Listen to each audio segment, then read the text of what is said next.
როგორ უნდა შეამოწმოს ადამიანმა მოქმედებს თუ არა მასში, ცოცხალია თუ არა მასში სარწმუნოება. ყოველდღიურ ცხოვრებაში. თუ ადამიანი ისე გავლის თუნდაც დღეს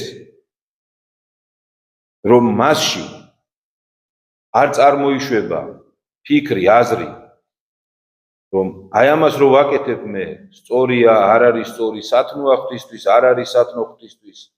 თუ ადამიანი დღეებს, კვირეებს, თვეებს ატარებს ისე რომ მასში ეს ფიქრები არ ჩნდება.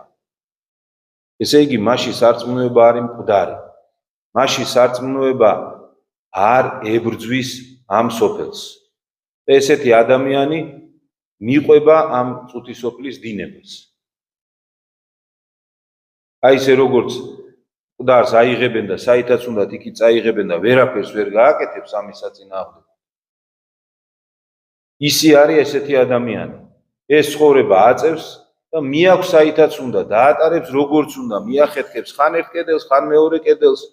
ეს ადამიანი, რადგან მასში სარწმუნოება მკვდარია, ვერც კი ხვდება ვერაფერს, ვერ აკეთებს ვერაფერს და მისდევს კიდევ ერთხელ ვიმეორებ საკუთარი დაღუპვის გზას.